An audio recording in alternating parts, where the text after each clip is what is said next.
Eu sempre fui uma amante dos animais. Toda vez que eu via foto de um cachorro, eu ficava tipo, eu quero isso. Eu ainda amo e respeito os animais, mas como uma criança era bem intenso, eu não vou mentir. Podemos ter um cachorro? Podemos ter um cachorro? Podemos ter um cachorro? Meus pais tiveram que me aguentar fazer isso por muitos anos, até que meu pai finalmente não aguentou mais e me deu um cachorro pro meu aniversário de 7 anos, contra a vontade da minha mãe. Antes disso, eles tentaram fazer de tudo pra que eu parasse, menos me dar um cachorro. E quando eu digo tudo, eu digo me dar um monte de peixe. Talvez se fizermos um cachorro com esses peixes, ela não perceba. Eles chegaram em casa com 2 peixinhos que duraram uma semana e morreram, que foram substituídos. Repita isso até que apareça o cachorro. Quantos mais peixes vão ter que morrer antes de eu conseguir o que eu quero? Como nós comprávamos os peixes no pet shop e não no lugar adequado, talvez isso explique o fato deles morrerem tão rápido. Mas como uma criança de 5 anos, às vezes eu esquecia de alimentá-los, então talvez eu tenha um pouco de culpa. Só nessa brincadeira toda foram 20 peixes em poucos meses, até que esses 2 peixinhos dourados apareceram e não morreram. Um verdadeiro milagre. Eles eram 2 carinhas bem resilientes. Um era douradinho e o outro provavelmente se chamava Peixinho. Provavelmente um dos nomes mais criativos e mais sem defeitos que eu já ouvi. Mas depois de um tempo, douradinho ficou branco, então eu renomeei arco-íris porque eu achava legal que ele mudava de cor. Eu aprendi 13 anos depois do meu professor de biologia marinha que o arco-íris provavelmente estava doente, o que torna isso um pouco menos empolgante. Eventualmente demos eles à amiga da minha mãe e eles morreram. Mas isso vai além do ponto. Meus pais me deram um exército de peixinhos e um cachorrinho que eu nomeei Peludinho, mas só isso. Eu tentei convencê-los de toda forma, mas não funcionou, acredite. Meus pais tiveram que se transformar em soldados sem emoções, com um coração de pedra, só pra poder lidar com a minha vontade absurda de cada vez mais ter criaturas. Eles me deram um cachorro, eu fiquei bem satisfeita durante 1 ano e meio, até que eu decidi que eu queria um camundongo. O jeito que eles olhavam, o jeito que eles corriam com suas patinhas e suas orelhinhas tão fofinhas me deixaram obcecada em ter um, e eu só falava disso pros meus pais. Eu pedi pros meus pais um camundongo durante anos, prometendo como eu iria cuidar deles e blá blá blá, essas coisas. Minha mãe meio que odiava roedores, então eu não conseguiria convencê-la disso. Ela tentou me fazer parar dizendo, tudo bem, você pode ter um camundongo, mas primeiro tem que se livrar do peludinho. O que com certeza não era uma coisa boa. O quê? O quê?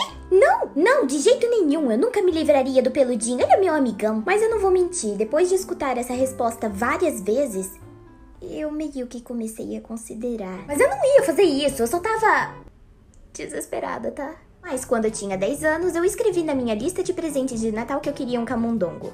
Eu acreditava que eu conseguiria acabar com o plano deles. Ha! Vocês não têm chances contra o poder do espírito de Natal. A manhã de Natal chegou e eu saí correndo pra sala, apenas pra não só não encontrar o camundongo, como encontrar um mouse de computador. Bela pegadinha, mãe, uau! Minhas expectativas foram altas demais. Eu fiquei extremamente desapontada e o meu Natal foi completamente arruinado. Mas eu ganhei um computador, o que foi bem legal. Depois dos meus pais terem que aguentar durante anos eu pedindo por um camundongo, eu achei um livro chamado Maximum Ride, onde 3 adolescentes com asas de passarinho tiveram que fugir de cientistas malucos que queriam fazer experiências neles. Era o meu livro favorito quando criança e me fez realmente gostar de passarinhos, o que resultou na minha próxima obsessão.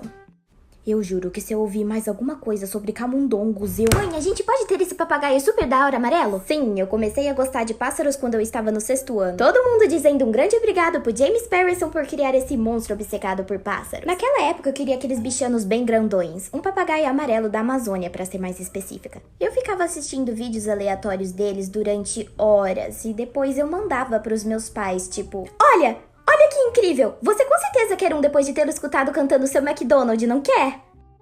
Isso era um outro nível de obsessão. Eu colava com fita crepe onde eu gostaria que a gaiola ficasse, ficava pesquisando no Google onde eu poderia encontrá-los e até fiz uma apresentação em slide para os meus pais do porquê eles deveriam me dar um.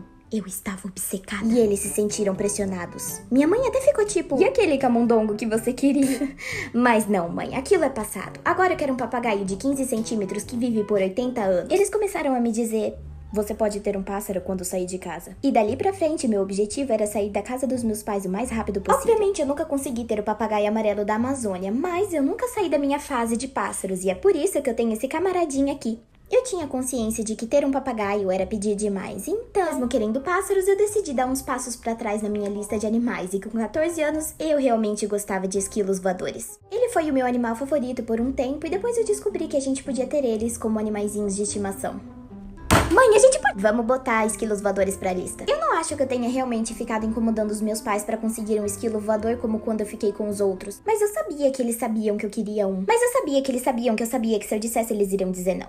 Então meio que isso só ficou na minha cabeça. No verão fomos visitar a minha família no Canadá e a minha prima estava completamente obcecada por furões. Então a gente basicamente passava o dia inteiro pesquisando sobre eles. Pesquisávamos sobre furões, sobre esquilos voadores e dos papagaios amarelos da Amazônia, porque né, não vamos esquecer. Escrevemos fatos gerais sobre eles no Word, escrevemos como deveríamos cuidar deles e também fizemos a conta com quanto gastaríamos com comida, veterinário e etc. Nós tínhamos o mesmo nível de obsessão e foi realmente muito divertido. Criamos um vínculo muito forte e somos amigas até hoje. Ah, e ela também nunca conseguiu o furão.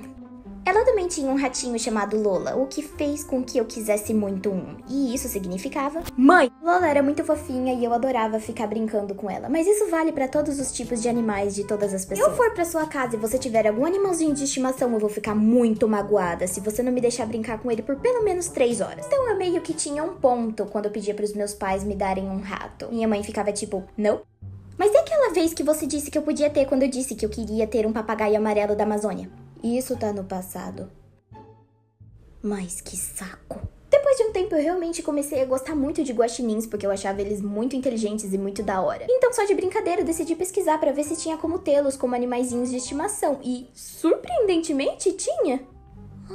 Brincadeirinha, eles iam fazer buracos no sofá e iam rasgar as cortinas, e eu não sou tão viciada assim em guaxinins. Mas eu ainda gostaria de ter um camaradinha como esse algum dia. Depois de finalmente ter me formado da escola, eu me mudei para um dormitório no colégio, onde não era permitido animais de estimação, o que foi uma tortura pra mim. Eu esperei esse tempo todo pra me mudar, pra no final não ter o meu exército de camundongos, papagaios e talvez um guaxinim. Mas aí o YouTube começou a bombar e eu me mudei pra casa dos meus pais de novo pra poder focar nisso. Pulando um pouco pra frente, e eu finalmente consegui ter o Ori. Depois de 10 anos implorando, eu finalmente consegui.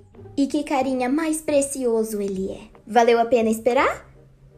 Não, ele é meio burrinho. Tô brincando, você é fofinho. Atualmente eu não estou mais procurando ter mais animais, apesar de eu querer muito eles. Eu tenho o Ori e ele já dá trabalho suficiente, então eu não conseguiria me cometer a outra coisa. Eu vou ter um cachorro em algum momento, isso é uma promessa. Eu também gosto muito de répteis e eu já fiz uma pesquisa pra saber mais sobre eles e, na verdade, só tem 30% de chances disso realmente acontecer. Eu ainda tenho uma obsessão por animais, mas eu meio que tenho a obsessão e também um pouco dos meus pais dentro de mim. Porque, tipo, eu fico obcecada e quero todos eles pra mim, mas daí eu viro pra mim mesma e digo, não, eu já tenho responsabilidade demais na minha vida. Só espero que no futuro, quando tiver os meus filhos, eles não sejam tão obcecados em animais como eu, porque eu não sei se eu teria a mesma coragem que os meus pais tiveram em dizer não.